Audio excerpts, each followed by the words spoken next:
Hello, friends. नमस्ते दोस्तों। मेरे साथ एक क्षण के लिए कल्पना करें कि हम जर्मनी के दक्षिण में स्थित ऐतिहासिक शहर कॉन्स्टेंस की यात्रा कर रहे हैं।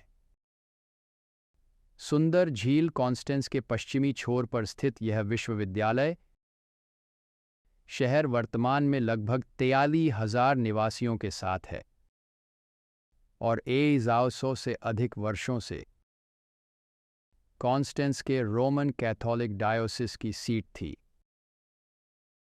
आज अगर हम पुराने शहर से थोड़ी दूर चलें तो हम एक काफी आधुनिक पड़ोस में आते हैं, जहां घरों की पंक्ति पवेड़ सड़क पर लगी हुई है और पार्क बेंच खूबसूरती से हरे भरे घास पर स्थित हैं। सड़क पर चलते हुए हमारी आंख रोड के बीच में हरे भरे द्वीप को पकड़ती है। नज़दीक आते ही हम इस छोटे यातायात द्वीप पर एक विशाल काले पत्थर को देखते हैं।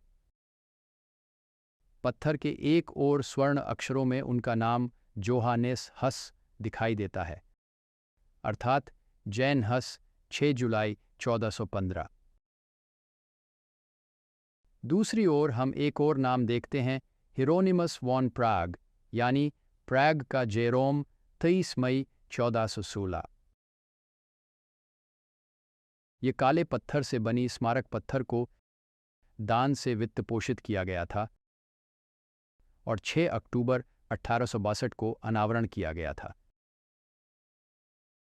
प्रत्येक वर्ष ये जॉन हस और जेरोम ऑफ प्राग की वार्षिक स्मृति की स्थल है। ये दोनों आदमी कौन थे और उन्हें काले पत्थर के साथ क्यों स्मरण किया जाता है? हस और जेरोम वाइक्लिफ की तरह पुनर्जागरण के पूर्ववर्ती थे। उनका कार्य बोहेमिया, एक देश जिसे अब चेक गणराज्य के रूप में जाना जाता है, और इससे आगे फैला, जबकि वे यूरोपीय महाद्वीप में हजारों लोगों को शास्त्र में पाए गए बचाने वाले सत्यों को लाए। जनवरी हुस का जन्म 6 जुलाई 1373 को एक किसान घर में हुआ था। उनके पिता का जन्म जनवरी के तुरंत बाद निधन हो गया। अपनी गरीब विधवा को अकेले अपने बेटे को उठाने के लिए छोड़ दिया। उनकी माँ एक भगवान से डरने वाली महिला थी, जिसने अपने बेटे पर विश्वास पैदा करने में मदद की। वह शिक्षा में विश्वास करती थी और अपने बेटे को प्राग विश्वविद्यालय में भाग लेने के लिए प्रोत्साहित करती थी, जहां उन्हें पूर्ण छात्रवृत्ति मिली। उसे विश्वविद्यालय में छोड़ने से पहले उसने अपने बेटे के बगल में घुटने टेक दिया, प्रार्थना की कि भगवान उसके साथ होगा। उसे पता नहीं था कि उसकी प्रार्थनाओं का जवाब कैसे दिया जाएगा। हस एक उत्कृष्ट विद्वान थे और जल्द ही सभी का सम्मान प्राप्त कर लिया। अपने अध्ययन पूरा करने के बाद उन्होंने पादरी में प्रवेश किया और जल्द ही राजा के दरबार में शामिल होने के लिए आमंत्रित किया गया। उन्हें यूनिवर्सिटी ऑफ प्रैग का प्रोफेसर बनाया गया और बाद में उसका रेक्टर भी बनाया गया। जल्द ही हुस बोहीमिया का गर्व बन गए और यूरोप भर में पहचाने और सम्मानित हुए। पादरी बनने के कई वर्षों बाद 1402 में हस को प्राग में बेथलेहेम चैपल के प्रीचर के रूप में नियुक्त किया गया। इस चैपल के संस्थापक ने लोगों की भाषा में सेवाओं को आयोजित करने को लैटिन में नहीं, बल्कि महत्व दिया। बोहेमियन में सेवाएं आयोजित करना एक सामान्य अभ्यास रहा है और बाइबल को उसी भाषा में बहुत पहले से अनुवादित किया गया था। लेकिन जब ग्रेगोरी सेवनाई पापल गद्द पर उभरे तो उन्होंने एक बुल कार्यक्रम जारी किया, जिसमें बोहेमियन भाषा में सार्वजनिक पूजा को निषेधित किया गया। फिर भी कुछ स्थानों पर सेवाएं अभी भी मूल भाषा में ही संचालित की जाती थीं। जेरोम, जो बाद में हुस के साथ मिलकर काम करेंगे, इंग्लैंड में ऑक्सफोर्ड विश्वविद्यालय में अध्ययन किया और वाइक्लिफ के लेखन के साथ बोहेमिया लौट आए, जब वह प्राग लौट आया तो जेरोम हुस से मिला, जो वाइक्लिफ के लेखन से परिचित हो गया था और परमेश्वर के वचन का एक मजबूत समर्थक बन गया था। ये दो पुरुष अपनी मूल भूमि और उससे परे पवित्र शास्त्र की शिक्षाओं को फैलाते हैं। जेरोम अधिक प्रतिभाशाली वक्ता था, लेकिन हुस फर्म चरित्र का एक आदमी था और जेरोम उसे आध्यात्मिक नेता के रूप में देखा। हस और जेरोम का प्राथमिक शिक्षण यह था कि शास्त्र के नियम समझ के माध्यम से अंतरात्मा को नियमित करें, अर्थात कि ईश्वर जो कि बाइबल में बोलते हैं और पादरी समूह के माध्यम से नहीं, वही अविश्वसनीय मार्गदर्शक हैं।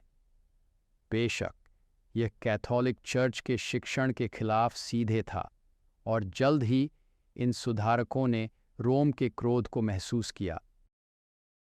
एक सामान्य परिषद को बुलाया गया था जो कि कॉन्स्टेंस में मिलने के लिए आयोजित की गई थी, जहां कई मुद्दों का समाधान करने के लिए बुलाया गया था, जिसमें महान विद्रोह के रूप में जाना जाने वाला 3 विपक्षी पोप भी थे, साथ ही संभावित विधर्मिता को जड़ से खत्म करने के लिए भी हस्को के समक्ष उपस्थित होने के लिए बुलाया था। हालांकि उसे सुरक्षित यात्रा का गया था कि कर लिया गया और उसे एक बंद कर दिया गया। हस की दुर्दशा के बारे में सुनकर जेरोम कॉन्स्टेंस के लिए निकल पड़ा, लेकिन एक बार जब वह शहर में पहुंचा तो उसे एहसास हुआ कि वह अपने दोस्त की मदद के लिए कुछ नहीं कर सकता। भागने का प्रयास करते हुए उसे जल्द ही गिरफ्तार कर लिया गया और एक घृणित जेल कोठरी में भी रखा गया। हस को कम से कम परिषद के सामने लाया गया था, जहां उससे या तो उसके सिद्धांतों को त्यागने या मौत को सहने के लिए कहा गया था। रोग और कैद के कारण कमज़ोर हो गया हुस ने सच्चाई के लिए साहसपूर्वक खड़ा होकर शहीद की किस्मत स्वीकार की। जब उससे उसकी गलतियों को त्यागने के लिए दबाव डाला गया तो उसने पूछा, मैं कौन सी गलतियां त्यागूं? मुझे अपराधी नहीं मानता। मैं ईश्वर को इस बात की गवाही देता हूं कि मैंने जो कुछ भी लिखा और उपदेश दिया है वह आत्माओं को पाप और विनाश से बचाने के उद्देश्य से है, और इसलिए बहुत खुशी से मैं अपने खून से उस सत्य की पुष्टि करूंगा जो मैंने लिखा है और प्रचार किया है। उसे निंदा की गई और उसे शहर के बाहर स्थित एक स्थान पर ले जाया गया। जब उसके चारों ओर आग जली तब उसने गाना शुरू किया, यीशु तू दाऊद का पुत्र, मेरे पर दया कर, और इसी तरह जारी रखा जब तक कि उसकी आवाज़ स्थायी रूप से चुप नहीं हो गई। कठिन तपस्या के कई दर्दनाक महीनों के बाद जेरोम को हंस जैसा ही भाग्य प्राप्त हुआ और उसे शहर के बाहर ही वही जगह जलाया गया जहां आज भी इन 2 शहीदों के गवाह के रूप में काले पत्थर खड़े हैं। इन दोनों आदमियों के फांसी के साक्षी बने दुश्मन भी उनके शांत व्यवहार से प्रभावित हुए। पोप के एक मजबूत समर्थक ने इसे इस तरह से वर्णित किया, जब उनका आखिरी घंटा नज़दीक आया तो दोनों ने स्थिर मन से अपना व्यवहार किया। वे आग के लिए तैयार हुए जैसे कि वे शादी की खुशी में जा रहे हों। उन्होंने कोई दर्द की चीख नहीं दी। जब आग उठी तब वे भजन गाना शुरू कर दिया और आग की तेजी ने उनके गाने को रोकने में मुश्किल पेश की। दोस्तों, आज हमने इन 2 महान दैवीय पुरुषों की कहानी के सिर्फ सतह छू ली है। मैं आपको मजबूती से प्रेरित करता हूं कि आप इनके बारे में और अधिक पढ़ें। प्रेरणादायक पुस्तक द ग्रेट कंट्रोवर्सी के 6ठे अध्याय में। यदि आपके पास अभी तक इस अद्भुत पुस्तक की प्रति नहीं है तो आप आज ही greatcontroversyproject.org से अपनी मुफ्त प्रति डाउनलोड कर सकते हैं। जब हम हस और जेरोम की निष्ठा को और उन अन्य लोगों को ध्यान में रखते हैं जिन्होंने यीशु के लिए शहीदी दी है,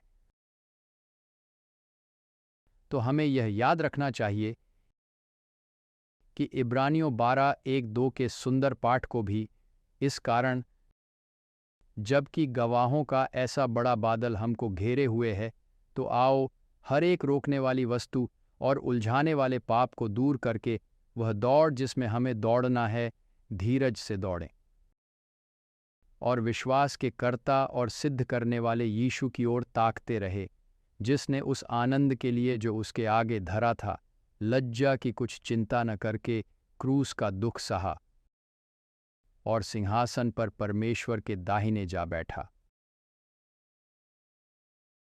चलो अभी साथ में प्रार्थना करें। पिता, आपको धन्यवाद कि आपने हमें और जेरोम को प्रेरित किया है सत्य के लिए खड़े होने के अलावा सत्य के लिए मरने और आपकी प्रशंसा गाते हुए मरने के लिए। प्रभु, हमें उनके जैसे वफादार बनाने में सहायता करें।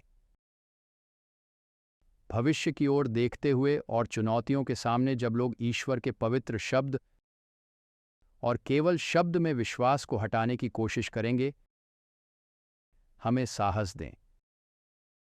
मानव परंपरा नहीं, मानववाद नहीं, दर्शन के विचार नहीं, बल्कि केवल ईश्वर के शब्द हमें सहायता करें। जैसे कि पति जेरोम और अनगिनत लोग थे, उनके उदाहरण के लिए धन्यवाद।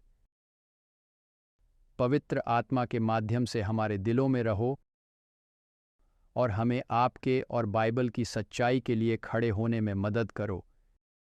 यीशु के नाम पर हम ये पूछते हैं, आमीन।